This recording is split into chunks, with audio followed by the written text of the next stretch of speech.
ఇలా ఈ సందర్భంగా ఒకటి విజ్ఞప్తి చేస్తూ ఉన్నాం, డిమాండ్ చేస్తూ ఉన్నాం.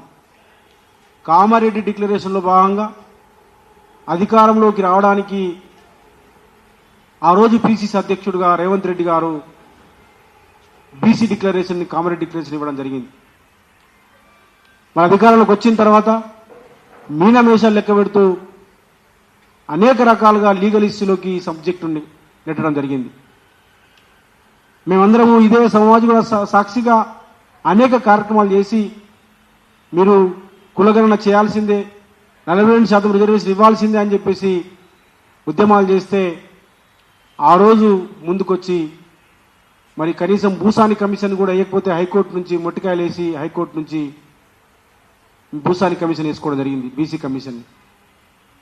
తర్వాత కులగణన చేయడం జరిగింది, అదొక తప్పుల తడక. అసెంబ్లీలో అన్ని పార్టీలు సంపూర్ణ మద్దతు ప్రకటించినాయి, బీఆర్ఎస్ పార్టీ, అన్ని సిపిఐ పార్టీ, అన్ని పార్టీలు. బీజేపీ కూడా సపోర్ట్ చేయడం జరిగింది.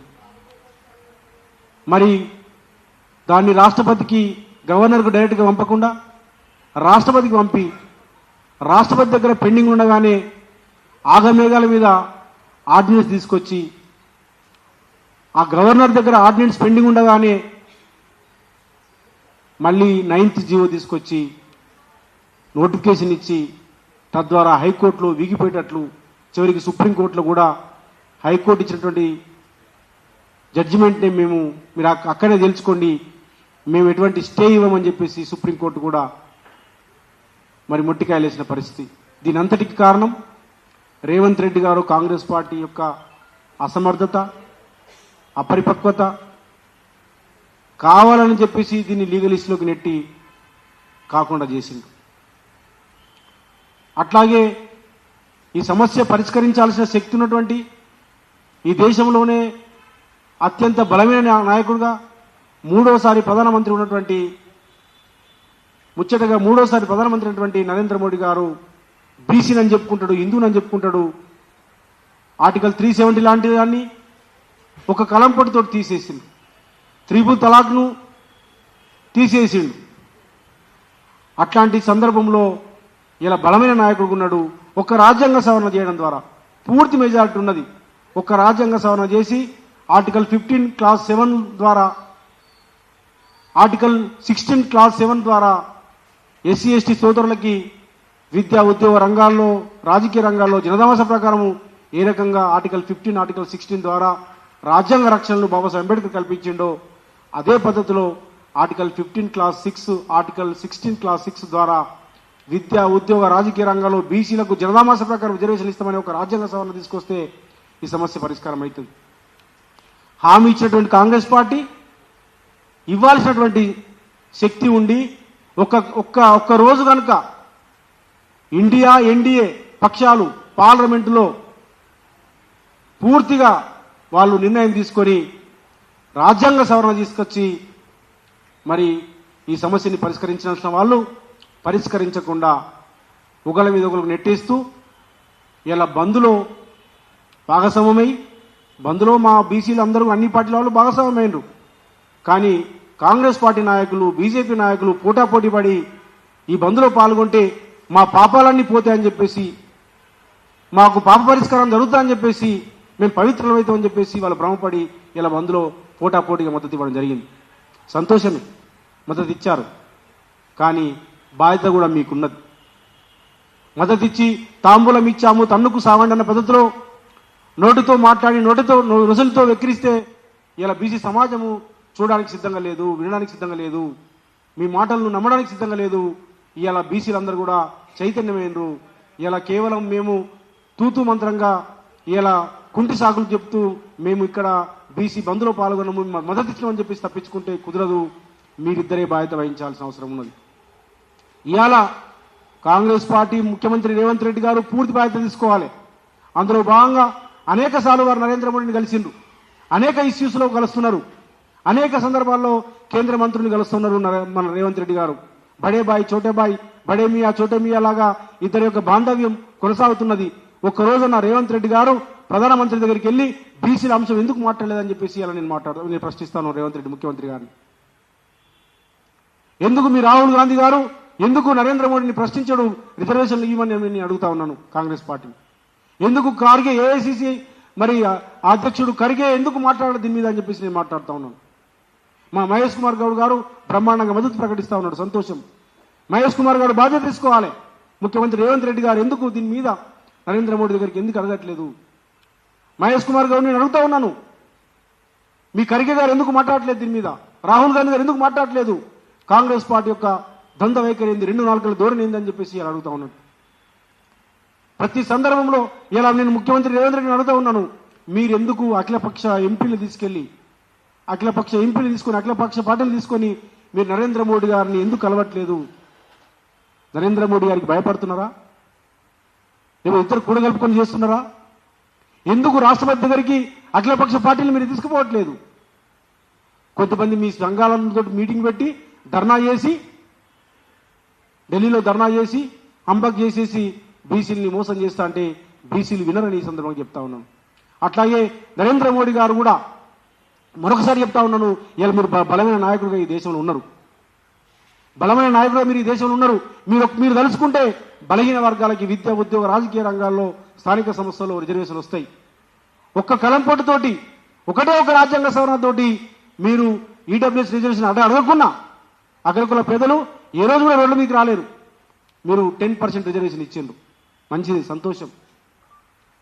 దళితులకి, ట్రైబల్స్కి వాళ్ళ జనదామాస ప్రకారం రిజర్వేషన్లు వస్తూ ఉన్నాయి. అగ్రకుల పేదలకి ఈడబ్ల్యూఎస్ రిజర్వేషన్ ద్వారా మీరు రాజ్యాంగ సవరణ తీసుకొచ్చి ఈడబ్ల్యూఎస్ రిజర్వేషన్ ద్వారా వాళ్ళకి రిజర్వేషన్ ఇచ్చిండ్రు. 50% ఉన్నటువంటి బీసీలు ఏం పాపం చేసిండ్రు మోడీ గారు? మీరు చెప్పుకుంటారు కదా హిందువులని, బీసీలని చెప్పుకుంటారు కదా, మరి 50% ఉన్న బీసీలు హిందువులు గారా? మేము రాముని కృష్ణుని వారసులం కాదా అని చెప్పేసి ఇలా నరేంద్ర మోడీ అడుగుతా ఉన్నాను.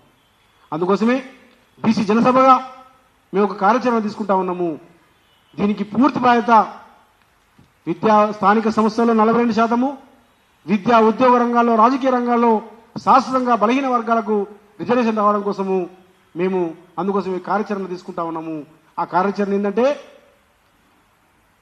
నవంబర్ 24వ తారీఖు నాడు, వచ్చే నెల 24వ తారీఖు నాడు గాంధీ భవన్ అట్లాగే బీజేపీ ఆఫీసు దగ్గర గాంధీగిరి శాంతియుత ధర్నా చేయడానికి సిద్ధపడ్డాం. మేము నవంబర్ 24వ తారీఖు నాడు, వచ్చే నెల 24వ తారీఖు నాడు బీసీ జనసభగా మేము ఒక కార్యాచరణ తీసుకుంటా ఉన్నాము.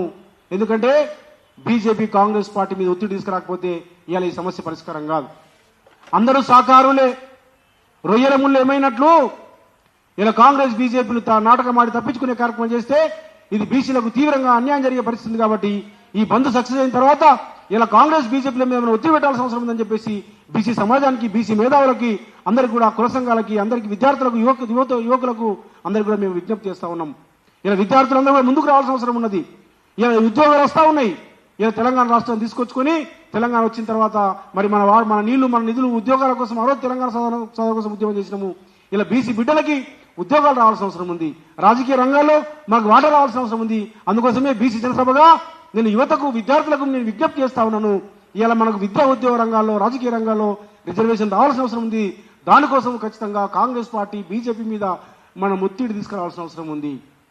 ఒత్తిడి తీసుకురాకపోతే వాళ్ళ డ్రామాలకు మనం అవకాశం ఇస్తే వాళ్ళు బ్రహ్మాండంగా పగటి వేషగాళ్ళలాగా వేషాలు వేసి ఇలా బంద్లో మేము పాల్గొనమని చెప్పేసి తప్పించుకునే కార్యక్రమంకి వాళ్ళు తెరలేపుతున్నాను. అందుకోసం ఇక్కడి నుంచి మళ్ళీ మనము టేకాపైనటువంటి ఉద్యమాన్ని కంటిన్యూ చేయాలంటే కాంగ్రెస్, బీజేపీ ప్రజాప్రతినిధులు ఇలా ఒకటి అడుగుతా ఉన్నాను నేను, కాంగ్రెస్ ఎంపీలు, బీజేపీ ఎంపీలు ఎందుకు రాజీనామా చేయొద్దని అడుగుతా ఉన్నాను నేను. కాంగ్రెస్ ఎంపీలు, బీజేపీ ఎంపీలు కనుక రాజీనామా చేస్తే మొత్తం కూడా ఎన్డీఏ కూటమి కనుక ఢిల్లీలో పార్లమెంట్లో రాజ్యాంగ సవరణ తీసుకొస్తే ఒక్క రోజులో ఈ సమస్య పరిష్కారం అవుతుంది. ట్రిపుల్ తలాక్ పోయిందే, 370 ఆర్టికల్ పోయిందే, అనేక సమస్యలు ఈ దేశంలో మీరు పరిష్కరించిందే.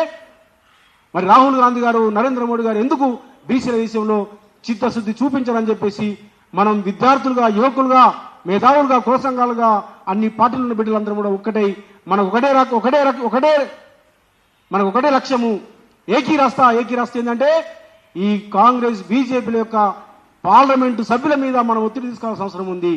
ఈ సమస్య గల్లీలో పోరాటము, ఢిల్లీలో వీళ్ళందరూ కూడా కలిసికట్టుగా ఉద్యమం చేయాల్సిన అవసరం ఉందని తెలియజేస్తూ, అందుకోసమే ఇలా నవంబర్ 24వ తారీఖు నాడు మేము గాంధీ శాంతియుత మార్గంలో బుద్ధుడి మార్గంలో మహాత్మా గాంధీ ఇచ్చినటువంటి శాంతి మార్గంలో మేము గాంధీగిరి చేస్తాం. ముట్టడి కాదు సుమా, మేము గాంధీగిరి చేసి వాళ్ళ ఆఫీసుల దగ్గరికి వెళ్ళి వేలాది మందితోటి అమరవీరుల స్థూపం నుంచి అసెంబ్లీ దగ్గర ఉన్నటువంటి అమరవీరుల స్థూపం నుంచి ఉదయం 11 గంటలకు అక్కడ చేరుకొని మేము ఇటు కాంగ్రెస్ పార్టీ గాంధీ భవన్ దగ్గరికి, బీజేపీ మరి పార్టీ ఆఫీస్ దగ్గరికి వెళ్ళి మేము గాంధీ మార్గంలో శాంతియుతంగా ధర్నా చేస్తామని చెప్పేసి మరి ఈ కార్యక్రమానికి వేలాదిగా మరి మొత్తం కూడా అన్ని జిల్లాలు తిరుగుతాము. మొత్తం అన్ని జిల్లాలు తిరిగి విద్యార్థుల్ని, యువకుల్ని అన్ని యూనివర్సిటీలకు వెళ్ళి మొత్తం అందరూ కూడా ఒకటే లక్ష్యం ఇవ్వాలి. ఏంటంటే కాంగ్రెస్ పార్టీ బీజేపీ మీద ఒత్తిడి తీసుకొచ్చి, పార్లమెంట్ సభ్యుల మీద ఒత్తిడి తీసుకొచ్చి ఇలా ఈ సమస్య పరిష్కారం కోసం మనం ముందుకెళ్లాల్సిన అవసరం ఉంది. ఇలా చాలా సింపుల్ గా ఒకటే రాజ్యాంగ సవరణ, ఆర్టికల్ 15లో క్లాస్ 6 చేర్చి, ఆర్టికల్ 16లో క్లాస్ 6 చేర్చి రాజ్యాంగ సవరణ ద్వారా పెద్దలు తెలంగాణ మొదటి ముఖ్యమంత్రి కేసీఆర్ గారు చాలా సందర్భాల్లో చెప్తున్నారు, గతంలో చెప్పి ఉన్నారు. రిజర్వేషన్ అంశాన్ని ఏ రాష్ట్రాలకు ఆ రాష్ట్రాలకు అప్పచెప్పాలని చెప్పేసి వారు చెప్పారు. ఇది బీసీలకు ఉపయోగపడే సమస్య. ఈ సూచన బీసీలకు పెద్ద ఎత్తున ఉపయోగపడుతుందని చెప్పి ఈ సందర్భంగా నేను బీసీ మేధావులకు విజ్ఞప్తి చేస్తా ఉన్నాను. ఇలా ఇది ఫెడరల్ రాష్ట్రము, ఫెడరల్ దేశం ఇది. రాష్ట్రాలకు రాష్ట్రాల అసెంబ్లీలు ఉన్నాయి, చట్టాలు ఉన్నాయి. వాళ్ళకి అన్ని రకాలుగా మరి బిల్లులు పెట్టుకొని వాళ్ళు రిజర్వేషన్ పెంచుకునే అవకాశాన్ని కనుక ఇలా కేంద్రమే కనుక కల్పిస్తే ఏ రాష్ట్రాలకు ఆ రాష్ట్రాలు రిజర్వేషన్ ఇచ్చుకోవచ్చు. ఇలా ఈ సమస్యలు ఉన్నాయి. ఇలా ఈశాన్య రాష్ట్రాల్లో ట్రైబల్స్ ఎక్కువ ఉన్నారు, మధ్య భారతదేశంలో ట్రైబల్స్ ఎక్కువ ఉన్నారు, కొన్ని రాష్ట్రాల్లో అగ్రకులాలు ఎక్కువ ఉన్నారు, కొన్ని రాష్ట్రాల్లో దళితులు ఎక్కువ ఉన్నారు. కాబట్టి వాళ్ళ జనదామాస ప్రకారం రిజర్వేషన్ రావాలంటే ఏ రాష్ట్రాలకు ఆ రాష్ట్రాలు రిజర్వేషన్ కల్పించుకునే హక్కును కల్పించాలి. అందుకోసమే రాజ్యాంగ సవరణ కోసము కాంగ్రెస్ పార్టీ బీజేపీల మీద ఒత్తిడి చేయడం కోసము బీసీ జనసభగా మేము ఈ కార్యక్రమాన్ని తీసుకుంటున్నాము. దీన్ని పెద్ద ఎత్తున మనం జయప్రదం చేద్దామని చెప్పేసి శాంతియుతంగా వేలాది మందితోటి మరి కాంగ్రెస్ పార్టీ కార్యాలయం దగ్గరికి, మరి బీజేపీ పార్టీ కార్యాలయం దగ్గరికి వెళ్ళి ఈ కార్యాచరణ విజయవంతం చేద్దాం. తర్వాత ఈ నవంబర్ 24 తర్వాత అవసరమైతే ఢిల్లీకి వెళ్ళి కూడా మరి పెద్ద ఎత్తున ఉద్యమం చేయడం కోసము మాదొకటే బీసీ జనసభగా చెప్తా ఉన్నాము. 42% రిజర్వేషన్లు ఇవాళే కామన్ డిక్లరేషన్ అంశాన్ని మొట్టమొదటి బీసీ జనసభని బయటకు తీసుకొచ్చింది. మరి గత సంవత్సరం మేలో ఇదే సమాజగూడ ప్రెస్ క్లబ్ లో ప్రెస్ మీట్ పెట్టి అసలు కామన్ డిక్లరేషన్ అంశాన్ని మొట్టమొదటి బయటకు తీసుకొచ్చి నిరంతరంగా పోరాటం చేసినటువంటి సంఘము బీసీ జనసభ. ఇందిరాపార్క్ దగ్గర ధర్నాలు కానీ, సత్యాగ్రహ దీక్షలు కానీ, గత సంవత్సరం జూలై 15వ తారీఖు నాడు సెక్రటరీ ముట్టడి కార్యక్రమం కానీ, మొన్న బీసీ బంద్లో మరి బీసీ జేఏసీలో కో చైర్మన్ గా ఉండి బీసీ బంద్లో కూడా బీసీ జనసభ క్రియాశీలక పాత్ర వహించింది. భవిష్యత్తులో ఈ తెలంగాణ ప్రాంతంలో, ఈ దేశంలో బలహీన వర్గాలకి రిజర్వేషన్లు దక్కేంత వరకు మా పోరాటం కొనసాగుతుంది. ధన్యవాదాలు. ఇప్పుడు